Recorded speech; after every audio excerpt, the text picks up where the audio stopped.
하도록 기도하고 시작하도록 하겠습니다. 사랑과 자비가 많으신 하나님 아버지, 오늘 이 시간도 구역장님들과 함께 돌아오는 주일의 말씀을 살펴볼 때 하나님께서 은혜를 더해 주시고 또한 돌아오는 주일의 말씀을 통하여서 우리 사랑하는 구역장님들 더 큰 은혜를 받게 하여 주시고 구역원들과 함께 말씀을 나눌 때에 그 말씀 통하여서 더욱더 우리의 구원의 확신과 우리의 신앙이 날마다 주님 앞에 자라갈 수 있는 은혜 시간 되게 하여 주시옵소서. 예수님의 이름으로 기도드립니다. 아멘. 자, 이번 주 말씀의 제목은 빛입니다. 빛이고 제목도 짧고 본문도 짧습니다. 본문은 요한복음 12장 35절부터 36절 말씀. 우리 최은영 집사님, 요한복음 12장 35절, 36절 두 절 우리 최은영 선생님, 최은영 집사님 읽어주세요. 네. 네. 예수께서 이르시되 아직 잠시 동안 빛이 너희 중에 있으니 빛이 있을 동안에 다녀 어둠에 붙잡히지 않게 하라. 어둠에 다니는 자는 그 가는 곳을 알지 못하느니라. 너희에게 아직 빛이 있을 동안에 빛을 믿으라. 그리하면 빛의 아들이 되리라. 예수께서 아멘. 아멘. 네, 요한복음 12장 35절부터 36절 말씀이었어요. 오늘 짧고 굵게 끝나도록 할 텐데요. 자, 말씀 빛. 오늘 빛이라는 제목이에요. 이 빛이 어떤 빛인가? 우리가 생각하는 빛의 역할이 있죠. 근데 오늘 성경 말씀에서 나타나는 이 빛, 주로 요한복음에서 이야기하는 이 빛의 역할이 무슨 역할을 했을까요? 예수님은 빛인데 어떤 빛이다라고 했죠, 처음에? 예수님은 나는 어떤 빛이다? 나는 생명의 빛이다라고 했죠. 그래서 요한복음의 빛의 역할은 보통 빛은 생명이다라고 보시면 돼요. 그리고 이 빛은 또 어떻게 할까요? 어두운데 이렇게 빛이 팍 밝혀져요. 그러면 빛이 탁 있으면 어떻죠? 거기서 밝아지죠. 빛은 밝음을 의미하기도 합니다. 그리고 우리가 밝은 것과 어두운 것 이렇게 대조를 하죠. 흑과 백. 그런데 빛과 어두움은 무엇과 무엇을 대조하기도 할까요? 빛은 선을 의미하기도 하고 또 어둠은 악을 의미하기도 합니다. 자, 빛에 대해서 한번 봤어요. 그런데 오늘 말씀에서 이 빛은 누구냐? 바로 아까도 방금 말씀드렸듯이 예수님이시다라고 요한은 이야기를 합니다. 사복음서에 다 봐도요. 예수님이 빛이다라는 이러한 개념을 사용한 사람은 바로 요한밖에 없어요. 마태, 마가, 누가는 이런 의미를 사용하지 않습니다. 예수님은 빛이시기 때문에 그 빛은 어떤 빛이냐? 생명의 빛이고 어두운 세상을 어떻게 하는 밝히는 빛이었고 왜 그랬냐면 전에도 말씀드렸듯이 당시 시대에는 상당히 정치적으로 사회적으로도 많이 어두웠었습니다. 암흑기였어요. 이스라엘의 가장 암흑기가 바로 이 시기였습니다. 그때 빛 대신 예수님이 이 땅 가운데 오신 것이죠. 그런데 그 빛인 예수님은 어떤 분이시냐? 바로 어, 선하신 분이시다. 그리고 악은 없으시고 죄도 없으시고 오직 깨끗한 하나님이시며 완전한 아들, 하나 인자로 사람으로 이 땅 가운데 오셨다. 자, 그럼 어둠에 대해서 한번 살펴보면요. 방금도 말씀드렸듯이 어둠. 성경은요, 학자들은 뭐라고 이야기하냐면, 이 어두움이라는 상태를, 어떤 상태를 우리는 어두움이라고 할까요? 어둠, 어두움. 성경이 말하는 이 어두움이라는 상태는요, 어떤 상태냐면 바로 빛이 결핍되어 있는 상태. 빛이 없는 상태를 어두움이라고 합니다. 예수님이 생명의 빛 대신 예수님이 이 땅 가운데 오시기 전, 생명의 빛이 이 땅 가운데 오시기 전에 이 세상을 뭐라고 얘기하냐면 어두움이라고 이야기를 하는 거예요. 그래서 이 어둠의 개념을 뭐로 볼 수 있느냐? 바로 빛의 결핍. 그러니까 빛이 없는 상태를 어둠이라고 이야기를 할 수 있습니다. 자, 그래서 오늘 말씀에서 보면요. 이 어둠의 역할이 하나 나와요. 어떤 역할이 나오냐면요. 35절에 보면요. 예수께서 이르시되 아직 잠시 동안 빛이 너희 중에 있으니 빛이 있을 동안에 다녀 어둠에 붙잡히지 않게 하라 라고 이야기를 합니다. 어둠에 붙잡히지 않게 하라. 이 어둠이라는 것은 누굴 붙잡냐면 사람을 붙잡는 역할을 한다는 거예요. 사람들이 빠져나가지 못하게 계속 붙잡습니다. 그래서 이 어두움을 또 뭐라고 이야기하냐면 악이라고 이야기를 해요. 이러한 죄악이나 악은요, 우리를 끊임없이 늪처럼 붙잡습니다. 벗어나지 못하게 만들어요. 전에 한번 말씀드린 적이 있는데요. 우리는 선을, 어, 매일매일 지속적으로 행해야 선한 상태가 유지가 돼요. 어, 100번을 잘하다가 한 번 실수를 해서 죄를 저지르면 그 사람은 어떤 사람이죠? 죄인이죠. 그래서 선하게 살아가는 건 참 어렵습니다. 그래서 죄를 짓는 건 너무나도 쉬워요. 그래서 예수님께서 뭐라고 얘기하시냐면 어둠에 붙잡히지 않게 하라. 그런데 여기 조건이 있어요. 어떤 조건일까요? 음, 빛이 잠시 동안인데, 잠시 동안 빛이 너희 가운데 있을 때에, 어? 그때 다녀라. 그래서 어둠에 붙잡히지 않게 하라. 라고 이야기를 합니다. 이 말이 무슨 뜻일까?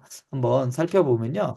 자, 빛이 있을 동안에 다녀라 라고 35절에 말합니다. 빛이 있을 동안에 다녀라 라는 말이 36절에는 다른 말로 표현이 돼요. 위에 보면요. 빛이 있을 동안에 다녀라. 저 밑에 보면 똑같은 말이 있죠? 빛이 있을 동안에 무엇을 해라? 뭐죠? 36절에 보면요. 똑같은 말이 반복되고 있어요. 위에 보면 빛이 있을 동안에 뭐 해라? 다녀라. 36절에 보면 빛이 있을 동안에 무엇하라? 빛을 믿어라 라고 이야기를 합니다. 그러니까 빛이 있을 동안에 다니는 것과 그리고 빛이 있을 동안에 빛을 믿는 것은 같은 말이에요. 그러니까 예수님께서는 같은 말을 반복하고 계시는 겁니다. 뭐라고 하냐면 결국은 이 말은 그거예요. 빛이 있을 동안에 다녀라는 말은 다녀서 어둠에 붙잡히지 않게 하라는 말은 어둠에 붙잡히지 않는 것과 빛이 동안에 다니는 것 그리고 또 빛을 믿는 것이 같은 말이라는 것이죠. 그래서 빛을 믿어라. 예수님을 믿으라는 이야기입니다. 어느 중에 너희 가운데 있을 때에 그러니까 이 말씀은요. 누구한테 하는 말씀이냐면 바로 지금 주위에 있는 유대인들에게 하는 말이에요.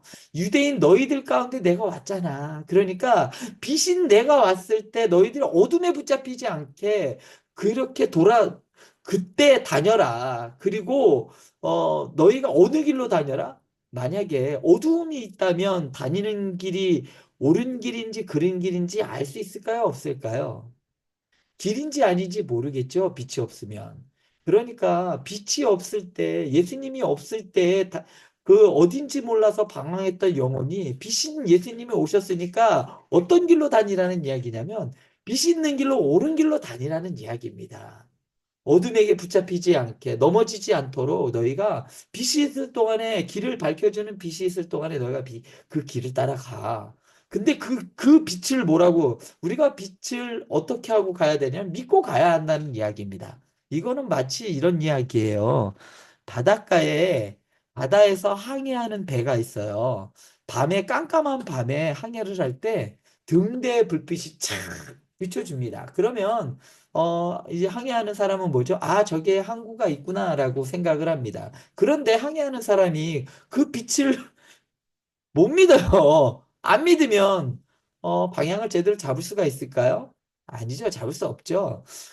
등대의 불빛은 이것이 진짜인지 아닌지 이렇게 의심하지 않습니다. 빛은 그냥 믿는 거예요. 마찬가지로 빛 대신 예수님은 이것이 진짜인가 가짜인가가 아니라 생명의 빛 대신 예수님은 그냥 믿어야 하는 존재인 거지. 우리가 이것이 진짜인가 가짜인가를 따져야 하는가? 그런 문제가 아니라는 거죠. 그러면 그 빛 대신 예수님을 믿으면 어떻게 된다라고 오늘 말씀에 나오냐? 36절에 보면요. 그리하면 무엇이 되겠다? 그리하면 빛의 아들이 될 것이다. 라고 말씀을 하십니다. 빛의 아들이 된다라는 말은요, 어, 사도 바울도 이 표현을 썼어요. 데살로니가전서 5장 5절에 보면요. 바울은 어떤 표현을 하냐면요. 여기 빛의 아들 데살로니가전서 5장 5절에 보면요. 이렇게 나와요. 너희는 다 아이고 죄송합니다. 넘길게요. 자, 데살로니가전서 5장 5절에 보면요. 너희는 다 빛의 아들이요 낮의 아들이라. 우리가 밤이나 어둠에 속하지 아니하나니라고 바울은 말해요.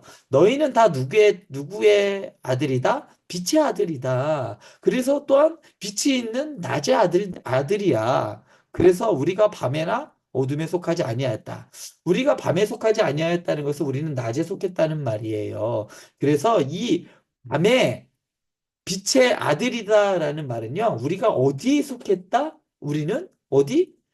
낮에 속해 있는데, 빛에 속해 있는데, 이 빛을 바로 우리는 어디에 속해 있는 사람들이다라고 말하냐면, 하나님께 속한 사람이다라는 표현이 바로 빛의 아들이라는 말이죠. 소위 말해서 이런 거예요. 저희 아들이 시온이가 있죠. 제 아들이 시온입니다. 그 아들은 누구에게 속했냐면요.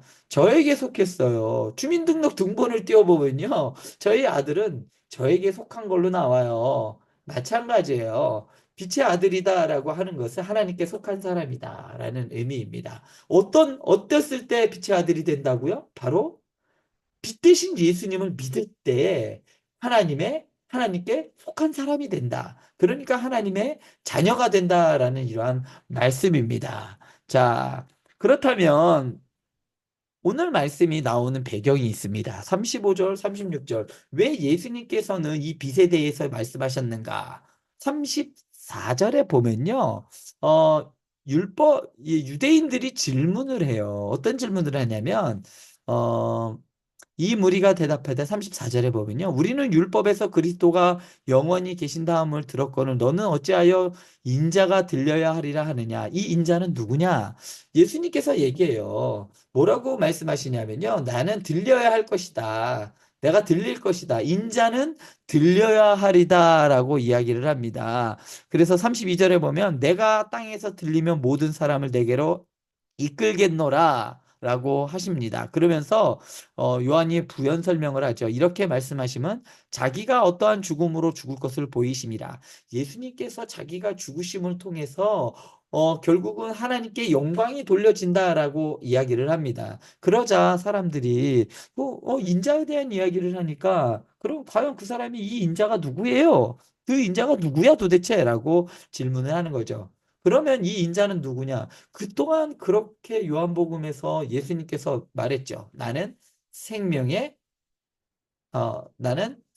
빛이다. 나는 빛이야. 나는 빛이라고 그렇게 이야기했는데도 이 사람들이 알아듣지 못하는 거예요. 이 전에서도 나는 부활이요 생명이라고도 이야기를 하셨어요.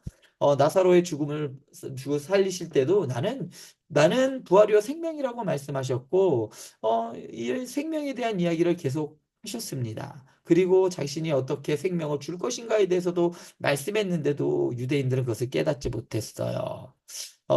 예수님께서 그렇죠. 그걸 이들은 깨닫지 못했습니다. 그래서 또 질문한 거예요. 계속해서 예수님께서는, 자신이 누구인지에 대해서 말씀하시고, 유대인들은 계속해서 또 질문해요. 누구냐고 계속 물어봅니다. 같은 질문을 계속하는 거예요. 같은 류의 질문을 계속하고, 예수님은 일관되게 설명을 계속하십니다. 내가 생명의 빛이야. 라고 이야기를 합니다. 자, 인자는 누구냐라고 34절에서 말하면 예수님께서 뭐라고 말씀하시냐? 35절에서 나는 빛이야 라고 이야기를 하십니다. 그랬어요. 그러니까 나는 빛이야. 그러니까 나와 함께 있을 동안에 나를 믿어. 이렇게 얘기하시는 거예요. 그러면서 뭐라고 하시냐면, 야, 너희는 나를 믿고 어디에 속한 자가 되라? 빛에 속한 자가 되라고 말씀하고 계시는 겁니다. 그러니까 하나님의 자녀가 되는 것과 빛의 아들이 되는 것과 하나님께 속한 자가 되는 것과 이 모든 것들이 다 같은 말이라는 의미죠. 그러니까 우리는 예수님을 믿음으로 하나님의 자녀, 그러니까 하나님의 속한 자들이 되어지는 겁니다. 아시겠죠? 자, 문제로 한번 들어가 보도록 하겠습니다. 첫 번째, 세상이 어둡다는 의미는 무엇인가요? 아까도 어두웠다라고 이야기를 했죠. 왜 세상이 어두웠는가? 그것은 바로 사람의 심령이 죄악으로 인해 어두워졌다라는 말을 하는 것이죠. 왜 어두워졌는가? 대신 예수님이 오시기 전, 그러니까 사람들의 심령 속에 그냥 그대로 죄악이 가득했기 때문에 어둡다라고 합니다. 두 번째로, 우리는 빛 가운데로 살기 위해 어떻게 해야 되는가? 빛 가운데로, 빛의 자녀로, 그리고 빛의 하나님의 아들로, 빛의 아들로 살아가기 위해서 우리는 어떻게 해야 되는가? 보면, 빛이 있을 동안에 빛을 믿어야 한다. 이 말의 뜻은요, 바로 예수님을 믿고 영접해야 된다라는 말이에요. 예수님을 믿고 영접할 때에야 빛의 아들, 하나님의 자녀로 살아갈 수가 있다는 말씀이시죠. 자, 세 번째는 이렇게 했으면 좋겠습니다. 한번 이렇게 나눠봤으면 좋겠어요. 어둠에 다니는 자. 여기 오늘 말씀해 보면 두 부류의 사람이 나옵니다. 어둠에 다니는 자가 있고요. 또 빛의 아들이 있습니다. 이 둘의 차이가 무엇일까요? 빛에 다니는 자와 하나님, 빛의 아들의 차이가 무엇인지 한번, 오늘 제가 드린 말씀을 한번 생각해 보면 둘 차이가 분명히 나타나요. 네, 이들에게 어둠에 다니는 자, 그리고 빛의 아들. 어떻게 했을 때 빛의 아들이 될 수 있다라고 제가 말씀드렸죠. 그러니까 요것들을 한번 구역식들과 함께 나눠봤으면 좋겠습니다.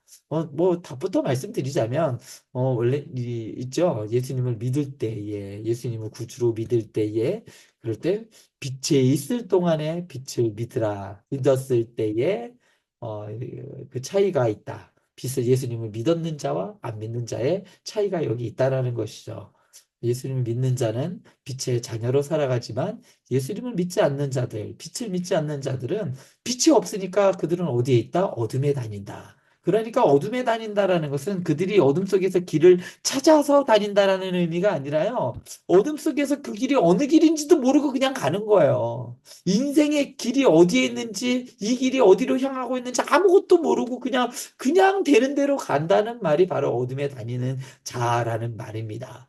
이렇게 예수님을 믿는 자와 믿지 않는 자, 그 사이의 차이가 분명하게 있습니다. 이 이야기들을 한번 우리 구역식들과 함께 나누면서 마무리를 줬으면 좋겠습니다. 이렇게 이번 주 구역 나눔을 해주시면 감사하겠습니다. 기도하고 마치도록 하겠습니다. 사랑과 은혜가 많으신 하나님 아버지, 은혜와 사랑을 감사를 드립니다. 우리를 위하여 이 땅에 오셔서 우리에게 영원한 생명을 허락하여 주시고 하나님의 자녀로 하나님께 속한 자로 살아갈 수 있도록 하여 주시니 감사를 드립니다. 우리가 세상에 속한 자가 아니라 하나님께 속한 자로서 살아가게 하여 주시고 기쁨과 감사함으로 늘 살아갈 수 있는 우리 행복한 교회 성도님들 그리고 특별히 우리 구역장님들 되게 하여 주시옵소서. 예수님의 이름으로 기도드립니다. 아멘. 감사합니다.